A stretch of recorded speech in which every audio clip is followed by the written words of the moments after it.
नमस्कार, आप देख रहे हैं न्यूज 18 बिहार झारखंड। मैं हूं आपके साथ रुचिका राज। नमस्ते बिहार, मैं हूं आपके साथ विभा उपाध्याय और बुलेटिन की शुरुआत इस वक्त बड़ी खबर के साथ। कोलकाता कांड पर सुप्रीम कोर्ट ने स्वतः संज्ञान लिया है। डॉक्टर मर्डर और रेप केस में स्वतः संज्ञान। आज सुप्रीम कोर्ट में इसे लेकर अहम सुनवाई होने वाली है। सीजेआई DY चंद्रचूड़ खुद इस मामले की सुनवाई करते हुए नजर आएंगे। 3 जजों की पीठ इस पर सुनवाई करने वाली है। Justice DY Chandrachud, justice JB Pardiwala और जस्टिस मनोज मिश्रा की पीठ की तरफ से सुनवाई की जाएगी। Federation of the association of medical consultant of India ने सुप्रीम कोर्ट में इसे लेकर अर्जी दाखिल की है। फेडरेशन ने सुप्रीम कोर्ट से अनुरोध किया है कि पश्चिम बंगाल घटना के मामले में उन्हें भी सुना जाए। डॉक्टरों की सुरक्षा के लिए आवश्यक कदम उठाने की जरूरत की मांग इस वक्त डॉक्टर एसोसिएशन की तरफ से भी सामने रखी गई है।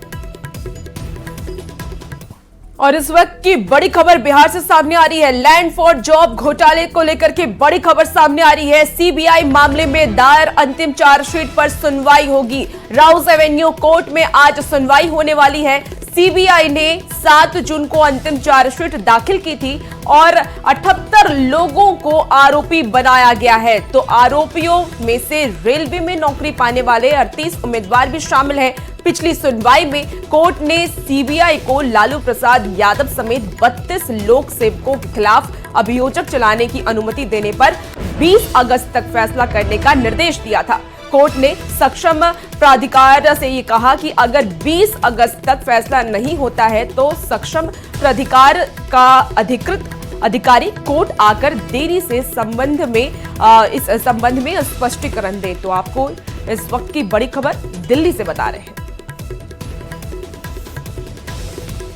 और बड़ी खबर दिल्ली से ही, जहां पर बिहार के दोनों डिप्टी सीएम दिल्ली पहुंचे हुए हैं। सम्राट चौधरी और विजय सिन्हा दोनों की मौजूदगी इस वक्त दिल्ली में है। बीजेपी के प्रदेश अध्यक्ष दिलीप जायसवाल की भी मौजूदगी। आज दिल्ली में जेपी नड्डा और अमित शाह से इन दोनों की मुलाकात होने वाली है, जो सूत्र जानकारी दे रहे हैं। और राज्यसभा के लिए उम्मीदवारों के नाम पर मोहर लग सकती है। बीजेपी अपने कोटे से उपेंद्र कुशवाहा को राज्यसभा भेज रही है। वहीं दूसरी सीट पर उम्मीदवार के नाम पर फैसला होना है, उस पर मोहर लगनी है। और इस दृष्टिकोण से दोनों डिप्टी सीएम इस वक्त दिल्ली में मौजूद।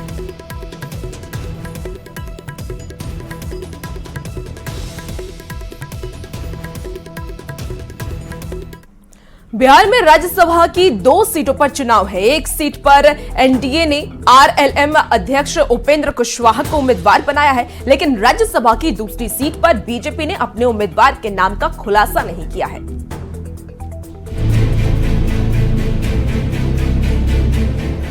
बिहार में राज्यसभा का रण शुरू होने वाला है। राज्यसभा की 2 सीटों पर उपचुनाव होने वाले हैं। 21 अगस्त नामांकन की अंतिम तारीख है। 22 अगस्त को नामांकन पत्र की जांच होगी। 27 अगस्त तक नाम वापसी की तारीख है और जरूरत पड़ने पर 3 सितंबर को चुनाव होगा। 2 सीट पर हो रहे राज्यसभा चुनाव में एक सीट पर एनडीए ने RLM अध्यक्ष उपेंद्र कुशवाहा को उम्मीदवार बनाया है। वे बुधवार को नामांकन दाखिल करेंगे और इस दौरान एनडीए के सभी बड़े नेता मौजूद रहेंगे। हालांकि राज्यसभा की दूसरी सीट पर बीजेपी ने अपने उम्मीदवार के नाम का खुलासा नहीं किया है, जिस पर सबकी नजरें टिकी हुई हैं। आपको बता दें कि मीसा भारती और विवेक ठाकुर के लोकसभा सांसद चुने जाने के बाद ये सीट खाली हुई है, जिस पर चुनाव होने जा रहा है।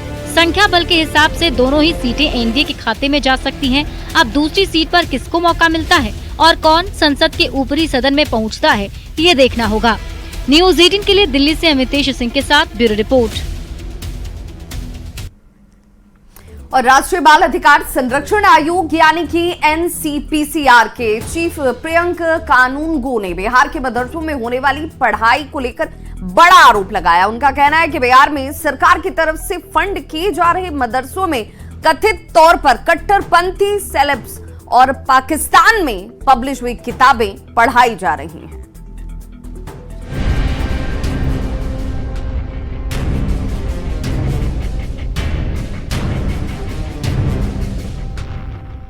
बिहार में मदरसों को लेकर एनसीपीसीआर के अध्यक्ष प्रियंक कानूनगो ने गंभीर सवाल उठाए हैं। उनका कहना है कि बिहार में सरकार की तरफ से फंड किए जा रहे मदरसों में कथित तौर पर कट्टरपंथी सिलेबस और पाकिस्तान में पब्लिश हुई किताबें पढ़ाई जा रही हैं।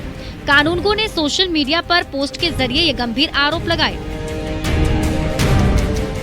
कानूनगो ने सोशल मीडिया पर पोस्ट करते हुए लिखा है कि कुछ किताबें जैसे तालीमुल इस्लाम का इस्तेमाल इन मदरसों में हो रहा है, जिसमें गैर मुस्लिमों को काफिर कहा गया है। कानूनगो ने लिखा कि बिहार में सरकारी अनुदान प्राप्त मदरसों में तालीमुल इस्लाम और इसी तरह की अन्य किताबें पढ़ाई जा रही हैं। इस किताब में गैर इस्लामियों को काफिर बताया गया है। राष्ट्रीय बाल अधिकार संरक्षण आयोग के अध्यक्ष प्रियंक कानूनगो ने सोशल साइट एक्स पर लिखा है कि तालीमुल इस्लाम किताब को लेकर इन दिनों खूब चर्चा हो रही है। इस किताब को किफायतुल्लाह साहब ने लिखा है। अभी बिहार के मदरसों में बच्चों को बड़े पैमाने पर पढ़ाया जा रहा है। इन मदरसों में गैर हिंदुओं के भी दाखिला लेने की जानकारी मिली है। प्रियंक कानूनगो के मुताबिक हिंदू बच्चों को ये बताना कि वो एक से ज्यादा भगवान में विश्वास करेंगे तो काफिर कहलाएंगे, जो एकदम गलत है। ऐसे में बच्चों में मनोवैज्ञानिक रूप से गलत असर पड़ेगा, उनके विकास में बाधा उत्पन्न होगी, उनके अंदर एक हीन भावना का विकास होगा। हम राज्य सरकार से लगातार कह रहे हैं, इन हिंदू बच्चों को मदरसों से बाहर कीजिए। एनसीपीसीआर के अध्यक्ष ने आरोप लगाया कि ऐसी खबरें मिली हैं कि इन मदरसों में हिंदू बच्चों का भी दाखिला हो रहा है, लेकिन बिहार सरकार तादाद के बारे में आधिकारिक जानकारी नहीं दे रही। मदरसों से हिंदू बच्चों को स्कूल में शिफ्ट करने के सवाल पर बिहार मदरसा बोर्ड ने कहा कि मदरसों का पाठ्यक्रम यूनिसेफ इंडिया के जरिए तय किया गया है। इसके बाद उन्होंने यूनिसेफ पर भी निशाना साधा। प्रियंक कानूनगो ने इसे यूनिसेफ और मदरसा बोर्ड दोनों की तुष्टीकरण की पराकाष्ठा बताया। उन्होंने कहा कि यूनिसेफ और मदरसा बोर्ड की तुष्टीकरण की पराकाष्ठा है। बाल संरक्षण के नाम पर सरकारों से दान और अनुदान के तौर पर मिलने वाले पैसे का इस्तेमाल करके क्रांतिकारी पाठ्यक्रम तैयार करना यूनिसेफ का काम नहीं है। अब इस मुद्दे पर बिहार में सियासी माहौल गरमाने की संभावना है। Bureau report, news 18।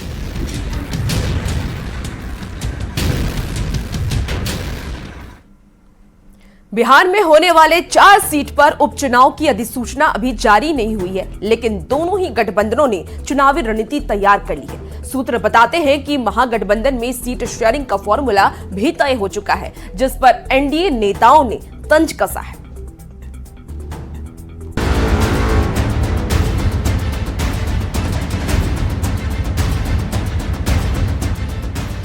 बिहार के 4 विधायकों ने लोकसभा चुनाव में अपनी किस्मत आजमाई और सांसद बन गए। इसके बाद राज्य की तरारी, रामगढ़, बेलागंज और इमामगंज विधानसभा सीटें खाली हो गईं। अब इन्हीं 4 सीटों पर उपचुनाव होना है।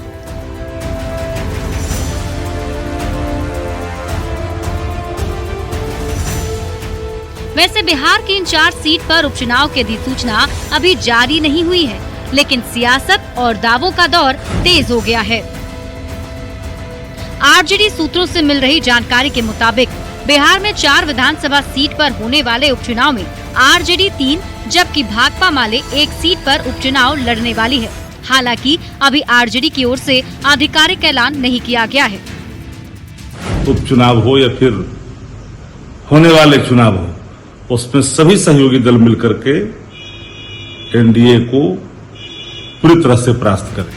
उपचुनाव को लेकर महागठबंधन में सीट बंटवारे का जो फॉर्मूला सामने आ रहा है, उस पर बीजेपी और जेडीयू के नेताओं ने तंज कसा है।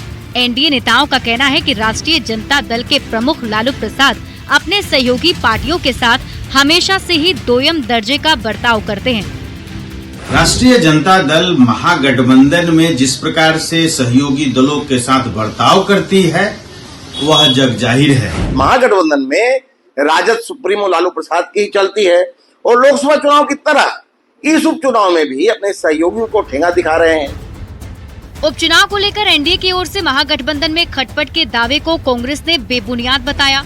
कांग्रेस नेताओं का कहना है कि चुनाव की घोषणा होने के बाद सीट बंटवारे का फॉर्मूला तय हो जाएगा, इसमें कहीं कोई पेच नहीं है। 2020 में ही समीकरण के तहत ये सीटें बंट गई थी।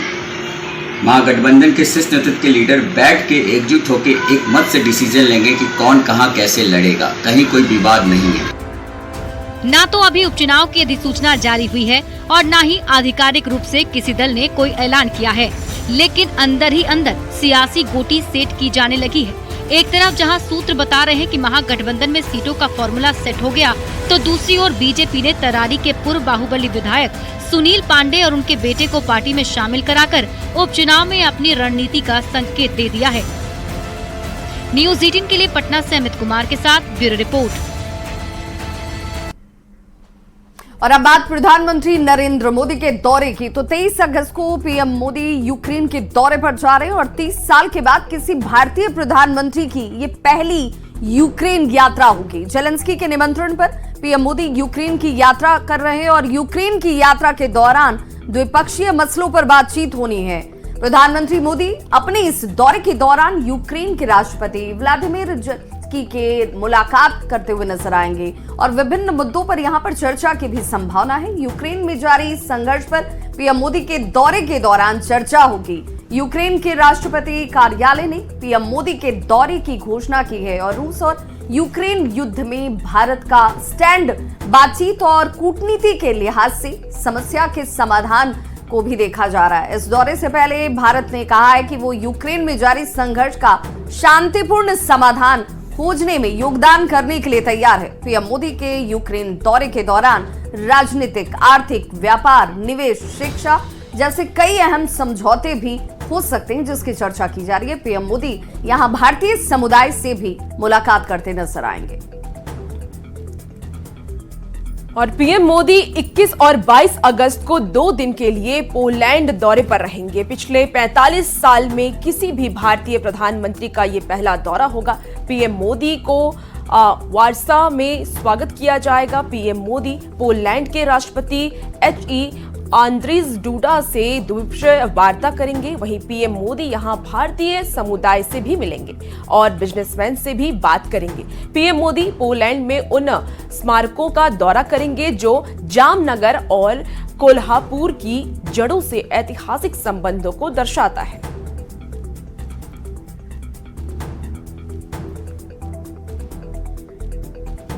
और कल तक झारखंड की सियासत में संथाल का पारा हाई था, लेकिन अचानक से चंपाई सोरेन नाम के आए तूफान ने कोल्हान की राजनीति को चर्चा का केंद्र बिंदु कर दिया है। सवाल ये कि क्या आगामी विधानसभा चुनाव में संथाल बनाम कोल्हान वाली लड़ाई होने जा रही है? देखिए हमारी ये एक्सक्लूसिव रिपोर्ट।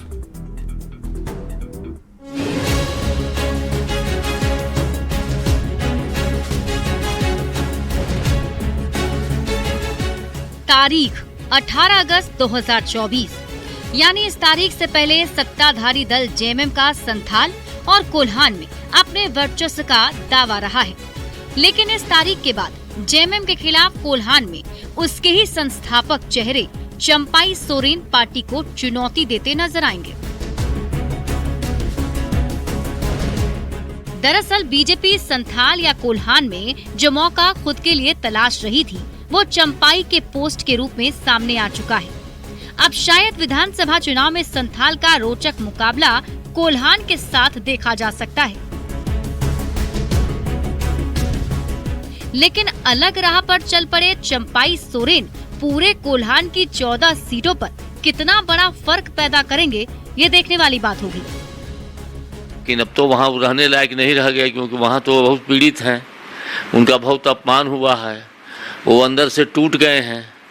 तब तो कहीं जाएंगे जहाँ वो अपनी नई पारी खेलें या जो मिले उनके साथ में हो जाए या संन्यास ले लें। जो कदम वो उठा रहे हैं या उठाने का संकेत है, उसमें खुद एक आत्मघाती कदम मैं मानूंगा उनके लिए। जहाँ तक पार्टी की बात है, इतिहास गवाह है, अच्छे अच्छे सूरमा थे पार्टी में, उन लोगों ने भी निर्णय लिया था पार्टी छोड़ने का। कई एक तो विलीन हो गए और कई एक वापस आना पड़ा उनको। चंपाई ने जेएमएम छोड़ा है, लेकिन अगली कौन सी राह पकड़ी है, इसका अभी तक उन्होंने खुलासा नहीं किया है। समीकरण की बात करें तो 81 विधानसभा सीट वाले झारखंड में संथाल में कुल 18 सीटें तो कोल्हान में कुल 14 सीटें हैं। आरक्षित सीटों की बात करें तो संथाल में 7 सीट आरक्षित है, जबकि कोल्हान में 9 सीटें आरक्षित हैं।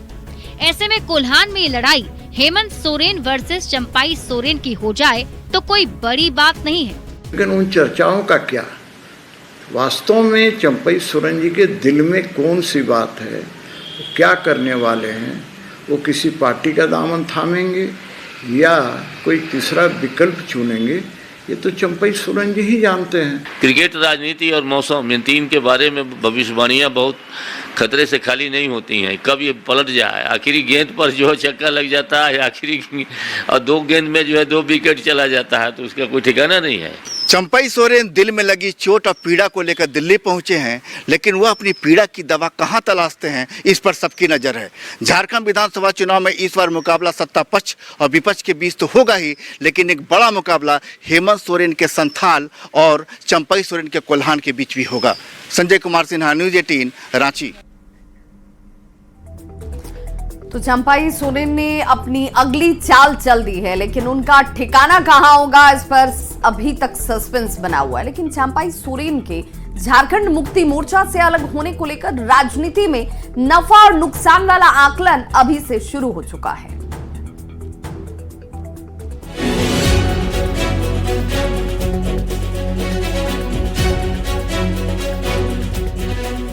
चंपई सोरेन और झारखंड मुक्ति मोर्चा की नाराजगी ने झारखंड की राजनीति को ऐसे मोड़ पर लाकर खड़ा कर दिया है, जहां से झारखंड के आंदोलनकारी नेता अपनी ही पार्टी से नाराज होकर विधानसभा चुनाव से पहले नई चाल चलने की तैयारी कर रहे हैं। विधानसभा चुनाव से पहले उनकी ये नाराजगी पार्टी को एक बड़ा झटका दे सकती है। चंपई सोरेन राज्य भर में कोल्हान टाइगर के नाम से जाने जाते हैं। चंपई सोरेन सरायकेला की सीट से संयुक्त बिहार के वक्त से अब तक विधायक हैं। इस दौरान चंपई सोरेन श्रम मंत्री, खाद्य एवं आपूर्ति मंत्री, परिवहन, अनुसूचित जनजाति मंत्री समेत राज्य के मुख्यमंत्री तक का उन्होंने सफर तय किया। कोल्हान की सभी सीट पर चंपई सोरेन की मजबूत पकड़ बताई जाती है। इस क्षेत्र के विधायक भी चंपई सोरेन को अपने राजनीतिक गुरु के रूप में देखते हैं। इधर चंपई सोरेन की नाराजगी पर जेएमएम भले ही नुकसान नहीं बताए, लेकिन कांग्रेस अब भी मानती है कि चंपई सोरेन गठबंधन के मजबूत स्तंभ रहे हैं। लेकिन मैं इतना जरूर कहना चाहूंगा कि डाल से जो शाखाएं टूट जाए वो जुड़ती नहीं है, वो बिखर जाती है। तो डाल से अगर चंपई सोरेन जी भी टूट रहे हैं तो हमें लगता है कि कहीं ना कहीं उनके लिए भी आगे परेशानी का सबब होगा। वहीं झारखंड मुक्ति मोर्चा चंपई सोरेन के इस कदम को आत्मघाती बता रही है। जेएमएम का दावा है कि चंपई सोरेन के जाने से पार्टी कमजोर नहीं होगी, बल्कि उनको बड़ा नुकसान होगा। लेकिन इस मौके को लपकने को तैयार बैठी बीजेपी का दावा है कि चंपई सोरेन ने जेएमएम को जोर का झटका धीरे से दिया है, क्योंकि वे जेएमएम में परिवार से बाहर शिबू सोरेन के बाद नंबर 2 की हैसियत रखते थे। चंपई दा को अंततः नुकसान होगा, व्यक्तिगत रूप से उनको नुकसान होगा और हम लोग को तकलीफ होगी। लेकिन सबसे पुराने नेता थे, शिबू सोरेन के समकक्ष थे, उसी आयु ग्रुप के भी लगभग वो थे। और 40 वर्ष जिस व्यक्ति ने पूरी निष्ठा के साथ अपनी पार्टी को दे दिया, कोल्हान क्षेत्र में उनकी ज़बरदस्त पकड़ है, कोल्हान टाइगर कहा जाता है, तो उनके छोड़ने से तो झारखंड मुक्ति मोर्चा कभी इनकार नहीं कर सकती कि उसे नुकसान नहीं होगा, बड़ा नुकसान होगा। अब देखना होगा कि चंपई सोरेन का ये कदम आने वाले विधानसभा चुनाव में आत्मघाती साबित होता है या जेएमएम को आघात पहुंचाने वाला होता है। झारखंड की राजनीति में चंपई सोरेन और झारखंड मुक्ति मोर्चा की नाराजगी कितनी असरदार होगी, ये आने वाले विधानसभा चुनाव में पता चल जाएगा। फिलहाल झारखंड मुक्ति मोर्चा भले ही ये कह ले कि चंपई सोरेन आत्मघाती हमला कर रहे हैं, लेकिन भाजपा ये कहते हुए नहीं थक रही है कि झारखंड मुक्ति मोर्चा के लिए ये बड़ा झटका है और चंपई सोरेन राज्य के कोल्हान टाइगर हैं। कैमरा पर्सन प्रभाकर के साथ गौरव झा, न्यूज़ 18, रांची। और फिलहाल रुकेंगे एक छोटे से ब्रेक के लिए, जल्द हाजिर होते हैं।